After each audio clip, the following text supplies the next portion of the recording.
Hello, UT class of 2023. We are going to go through registration today. It's going to be a little different without the presentation. You're going to get the presentation online.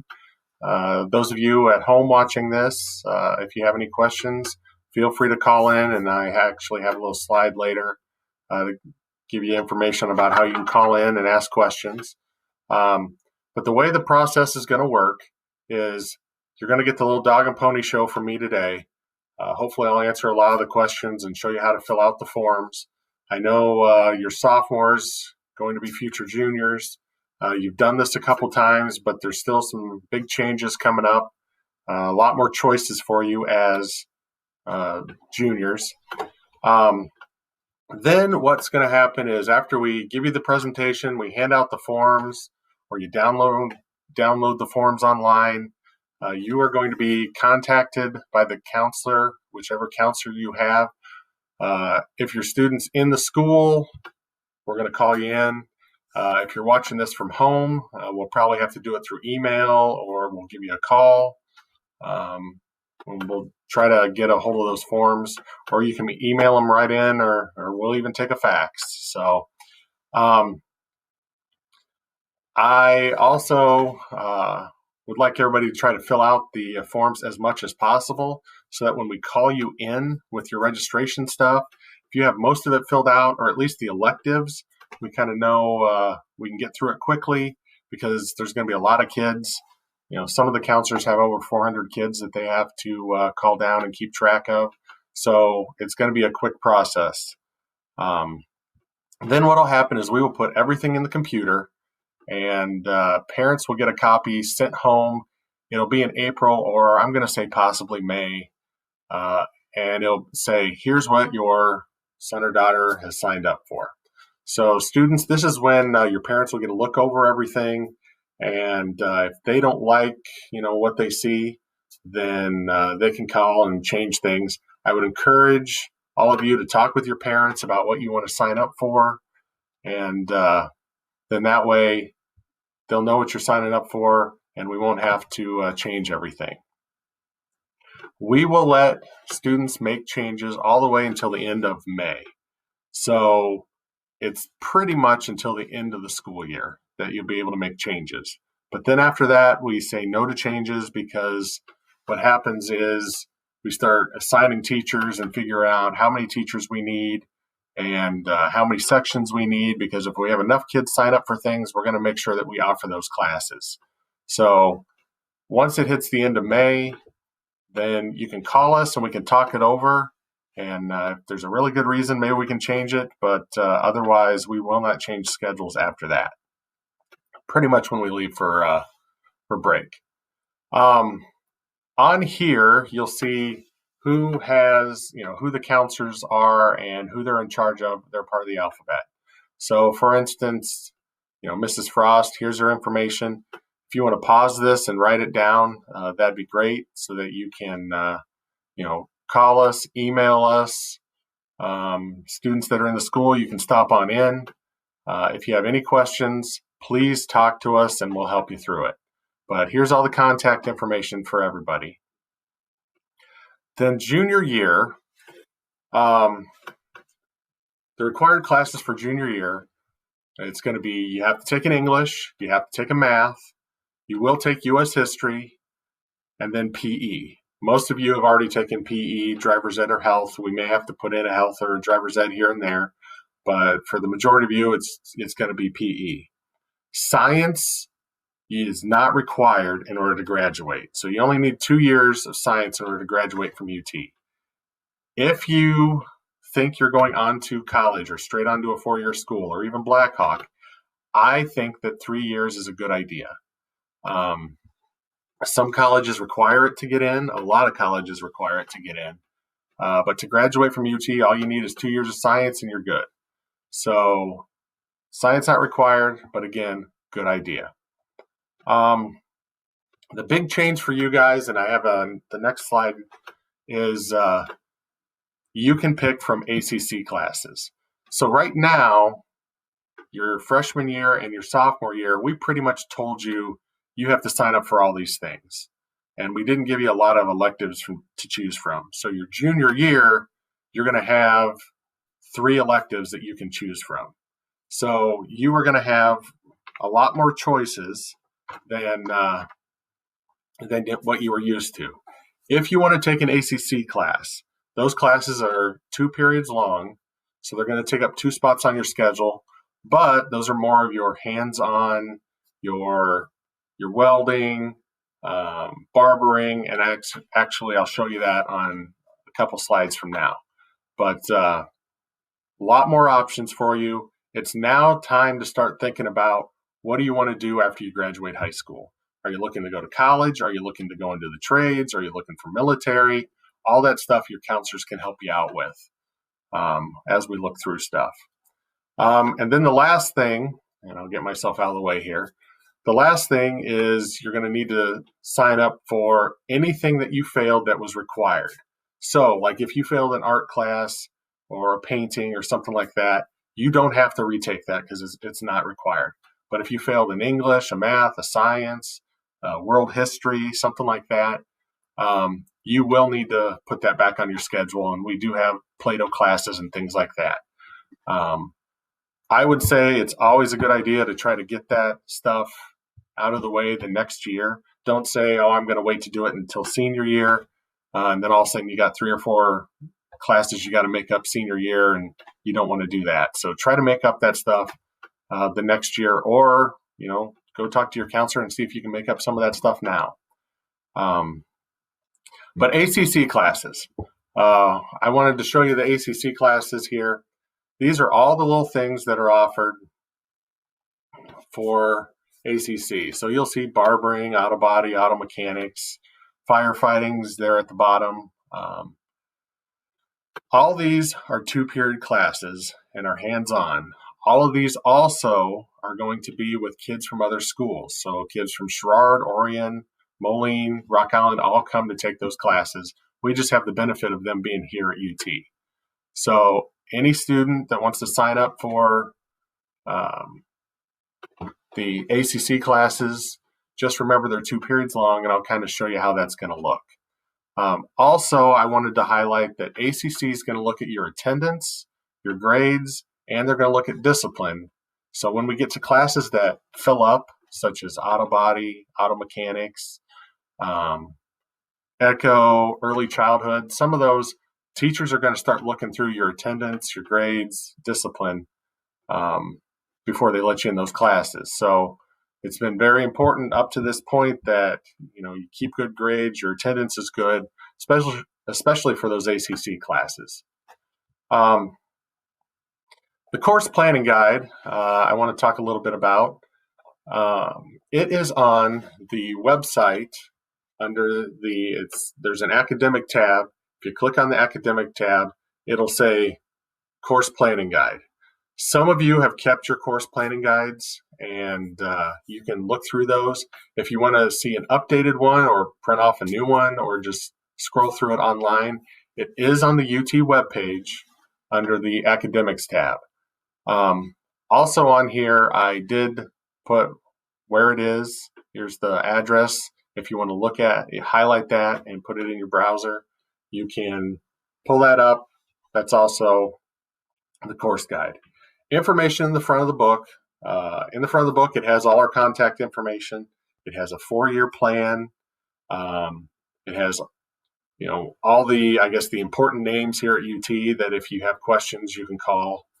But then the basic thing that is important to you guys right now for registration are the sections in the book. So every class is plotted out, and it says, here's a description that the teachers have written.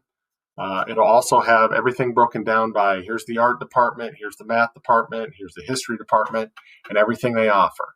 So if you're curious about, certain things like welding, you kind of know what you're going to do in welding.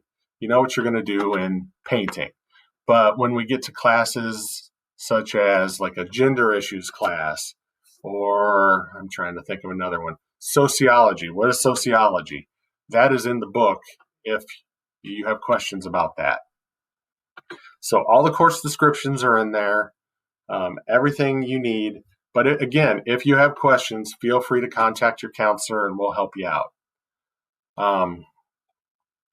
Okay, each section is going to look like this. So I just took a picture of the art department.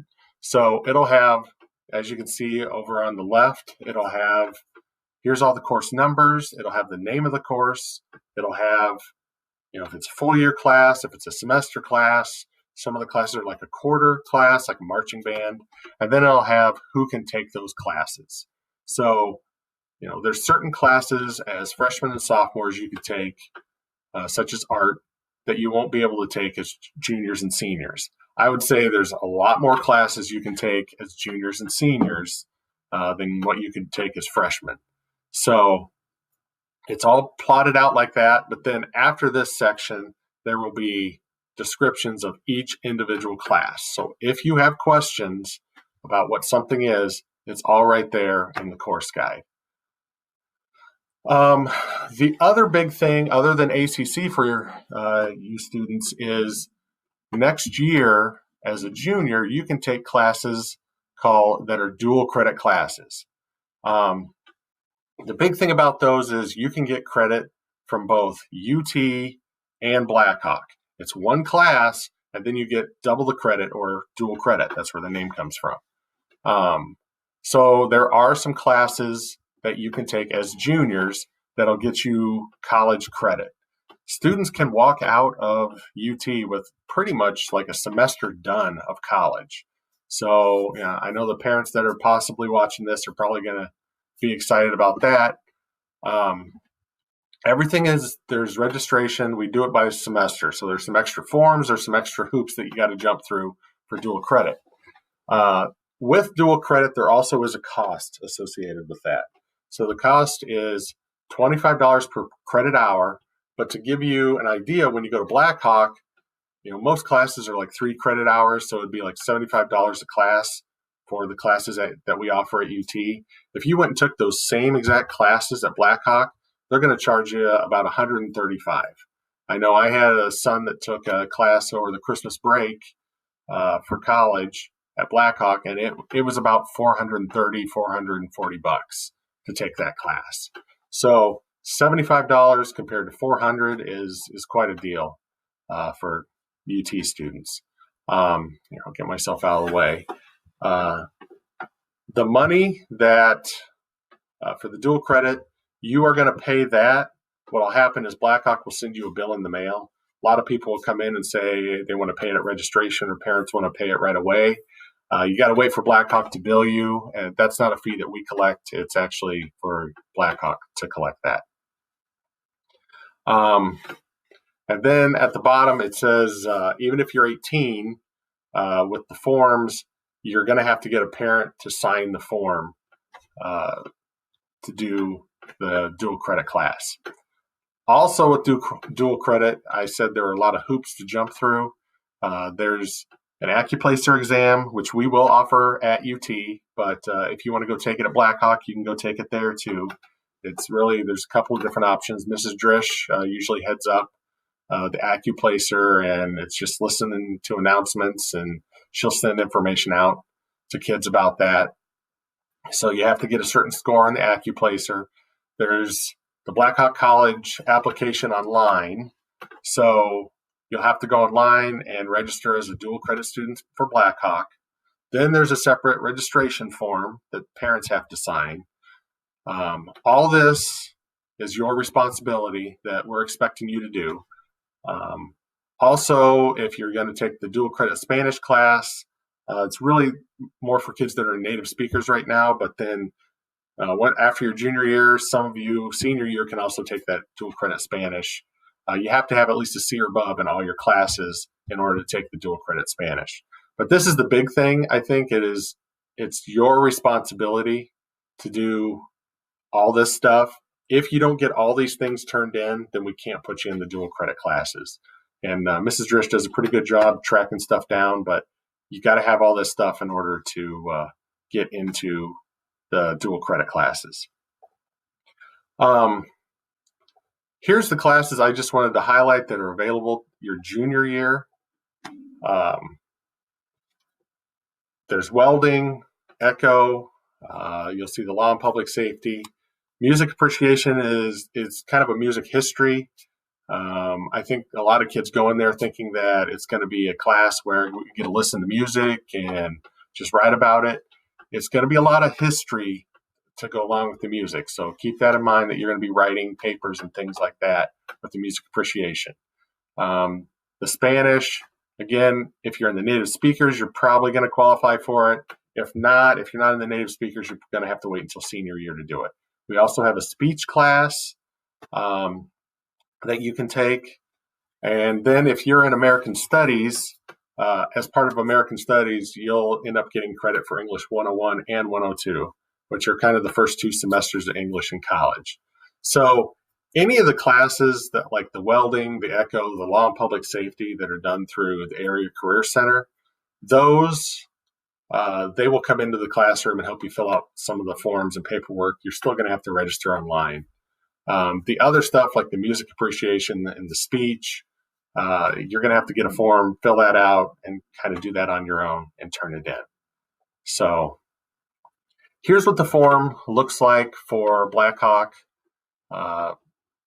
We have these down here. You're going to have to fill those out and get them signed. Mrs. Drish kind of gave some helpful hints here on dual credit. You do have to fill out the forms in pen. If you turn them in pencil, we're going to turn around and make you trace over everything in pen. So please do them in pen. Parent signature required. Once you register online with Blackhawk, you'll get a Blackhawk ID. You'll have to put that on there. Again, a lot of different hoops to jump through. But if you want the college credit, I think it's a great thing for you. And if you can walk out of high school with and you're planning on going to college, this is a way to get some cheap college credit. And then also another big thing is the application is free. So make sure that when you sign up for Blackhawk, there's a $20 fee for registering at Blackhawk. But if you're a dual credit student, it's free. So just remember that you don't have to pay the $20. Now for the big thing is the junior course registration. Everybody should get a sheet that looks like this. Junior year, they're all green. Up at the top, make sure you put your name, and it is your full legal name. Please don't put nicknames or things like that. It's whatever your legal name is right now. Make sure your date of birth is on there. We get a lot of forms turned in with today's date, but make sure that you get your birthday in. And then you'll notice on the sheet there's an SS and a PEX, and it's right up top. The SS is more for us as counselors. That is summer school. The PEX is the PE exemption. So you can get out of a quarter of PE depending on what sport you're in. So if you're in volleyball or football, you can get out of first quarter PE. The sport has to be going on during that time that you're getting the PE exemption. So most kids, if you have a full plate, you're going to get 3 PE exemptions. You'll still have to do PE sometime. But what we ask is that you'll circle the PEX on the sheet. And then what I like to have my kids do, and really anybody can do, is just write what sport next to the PEX so that we know when we're registering what sport you're in and when the exemption's going to be.